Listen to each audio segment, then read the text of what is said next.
The movie begins with a well-known attorney named Lauren Monroe. She appears to be assigned a case in which she's offered $1 million, simply to defend the accused. However, being a principled person, she politely declines, saying her conscience won't allow her to do so. Lauren is regarded as a lawyer who's more interested in justice than in wealth. Lauren's younger brother, William Monroe, is a politician aiming to become the mayor of New York City. Their father, Archer Monroe, a wealthy businessman, is seen struggling to breathe, but he somehow manages to get into his car. Sadly, on his way home, he passes away. Lauren is at a press conference when a news reporter breaks the tragic news to her, leaving her in shock. Lauren, William, their mother Catherine, Lauren's husband Scott, and their daughter Claire are seen attending the funeral. After everything concludes, Lauren and William have a conversation. William mentions that their father was proud of her, and they also discuss relocating their mother closer to them. Later, Lauren visits her father's office and reminisces about how he used to teach her chess, relating the game to life itself. A week later, the Monroe family attorney, Harold, reads out Archer's will. According to it, Catherine is appointed the CEO of the family company.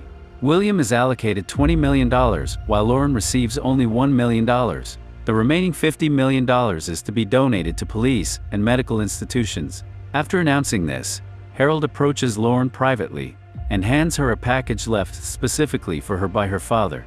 Upon opening it, she finds a flash drive and a pair of keys. She plugs the flash drive into her laptop and watches a video of her father instructing her to carry a certain truth to her grave. He apologizes for not being able to tell her in person when he was alive. After watching the video, a stunned Lauren walks into the woods, where she discovers a locked hatch that appears to be an entrance. Using the key from the package, she unlocks it and finds stairs descending into a basement.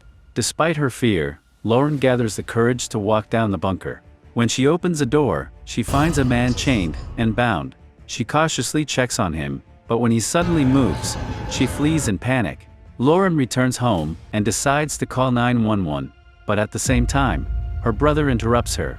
He says he feels bad about the money distribution and offers her a share of his, but Lauren refuses, saying money isn't important to her. Later that night, Scott checks on her. She says she's fine but insists on needing time alone. She sends him and Claire away. She then looks at a childhood photo of herself with her father, triggering a memory of an argument they had. Archer wanted her to represent his wealthy friends in court, but she had declined, as she refuses to defend criminals. The next morning, she decides to return to the bunker, this time armed with a gun. She finds the man sleeping, and quickly takes his fingerprints to identify him. As she's doing this, the man wakes up, prompting her to flee. Later, she comes back wearing a mask and interrogates him about his identity. He surprises her by knowing personal details: her birthday, her brother's name, even the fact that she married against her father's wishes. Convinced, she removes her mask and asks again who he is. The man says he feels like family after being held captive for so long. He asks if she's a good person. When she says yes, he tells her to release him, as that's what good people do. However, Lauren suspects he did something terrible to deserve imprisonment. She tries to uncover the truth, but the man first demands a proper meal: juicy steak, potatoes, Caesar salad, Goldwater cigarettes, and a 30-year-old bottle of scotch. He also asks to shave. Lauren threatens to leave him to rot, but he remains unfazed, knowing her morals won't let her ignore him. Realizing he has the upper hand, she agrees to his demands and gives him a razor before leaving. At home, she sends his fingerprints to her detective friend Amello, asking him to find information quickly. She then purchases everything the man requested and heads back to the bunker. After years of captivity, he finally eats a hearty meal, shedding tears of joy. She also gives him a chocolate bar, which makes him emotional. He shares that her father used to bring him 1 square of chocolate a year, mocking him by leaving the rest in view. After eating, he introduces himself as Morgan Warner and begins revealing his past. According to him, he met Archer 30 years ago. They quickly bonded over 3 vices: gambling, ego, and women. They became business partners. One night, after drinking, they drove home and accidentally hit a pedestrian, killing him. Morgan wanted to call the authorities, but Archer said, "No body, no crime," and buried the corpse. When Morgan objected, Archer attacked him and locked him in the bunker to keep him silent. Morgan adds that Archer had an affair with a woman named Sophia. someone who was everything Catherine wasn't. Archer called her his Gypsy Rose? Lauren doesn't believe him at first, but Morgan provides Sophia's address and tells her to verify it. He also says Harold knows everything. Though overwhelmed, Lauren calls Amello and asks him to investigate Morgan Warner. Then she visits Sophia, who reveals she met Archer after a poker game. Lauren spots a photo of a young boy and asks who it is. To her astonishment, Sophia says the boy, Alex, is her son, and Lauren's half-brother. Devastated, Lauren walks out crying. She confronts Harold, furious that such a huge secret was kept from the family. Harold says it was his duty to maintain confidentiality. When Lauren presses for more information, he insists there's nothing else that could harm her, though he admits he will continue to withhold the rest. Later, Lauren visits her mother, who is preparing for William's campaign. She asks if Catherine knows a Morgan Warner, but the name doesn't ring a bell. Shortly after, William enters, looking tense. When asked, he says he's slipping in the polls and requests Lauren's presence at the rally due to her public image of honesty. That night, Lauren returns to the bunker and demands to know the pedestrian's burial location. Morgan offers a deal if she takes him there. He wants to be released. Lauren reluctantly agrees. For the first time in decades, Morgan steps out of the bunker emotional.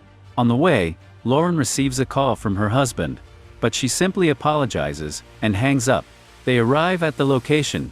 Morgan sits back and smokes while she digs. Her worst fears are confirmed when she uncovers a human skull. She reburies the remains and takes Morgan back to the bunker. She asks him to put the collar back on, but he pleads with her not to betray him. He expresses his pain at not being able to attend his mother's funeral and begs to be freed. He promises to vanish forever and never harm anyone. Though conflicted, Lauren apologizes and walks away, teary-eyed. The next day, she visits William and seeks advice, pretending it's for a case. She asks what he'd do if someone knew dangerous secrets. William coldly says he'd dump the body in the river or hire someone to make the problem disappear. Lauren, disturbed, returns to the bunker with a duffel bag and makes Morgan promise to disappear forever.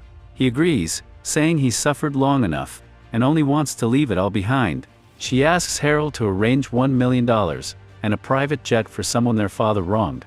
Harold inquires further, but Lauren refuses to explain. As Morgan prepares to leave, Lauren asks if Archer ever mentioned her. Morgan replies that Archer was proud of her but didn't like her defying his friends. Then, Morgan reveals that William had bribed union representatives. Shocked, Lauren confronts William, who says bribery is part of the game, and that their father did the same to help her become district attorney. Disgusted, Lauren slaps him and walks away. Morgan leaves the bunker, holding a chess piece. Outside, he breathes in fresh air, finally free. Lauren drives him to the private jet. Harold provides Morgan with a new identity and access to the bank account. Morgan and Harold board the jet, while Lauren returns to the bunker to clean up. There, she finds poison hidden under the bed, but she ignores it, believing everything is over. Meanwhile, Amello discovers Morgan's file and delivers it to Lauren's home. Catherine finds the package and opens it. As she studies it, Lauren walks in. Catherine panics upon seeing the photo of Carson. Lauren explains that his name is Morgan and reveals that Archer kept him locked in the bunker for years. Catherine, horrified, reveals that the man is a cold-blooded serial killer. Realizing what she's done, Lauren races to the airport, only to find Harold and the pilot dead. She rushes home but finds Catherine gone. Moments later, she notices the bunker door ajar. Inside, she finds her mother unconscious. As she checks on her, Morgan emerges from the shadows and cuts the power. He attacks Lauren, knocks her out, and ties her up. When she awakens, he confesses to poisoning Archer.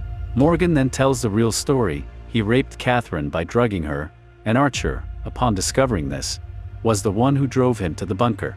Morgan caused the accident that killed the pedestrian, and was the one who buried the body. He tried to blame Archer, who retaliated by locking him up. In the present, Lauren tries to reason with Morgan, saying she'll help him get justice. But Morgan doesn't want deals. He wants revenge. He threatens to go after the rest of her family, using the secrets he knows. Catherine awakens and says she should have killed him long ago. Morgan slaps her. Lauren provokes him by calling him a pathetic lunatic. He reacts violently, slamming her into the wall. Then comes the final blow. He reveals he is her biological father. Stunned, Lauren is speechless. At that moment, Catherine grabs a gun and shoots him in the back of the head. The film ends with mother and daughter dousing the bunker in gasoline, setting it ablaze, and watching it burn. So what did you think of this movie? Leave it in the comments below. And if you liked the video, like and subscribe for more movie recaps. See you next time.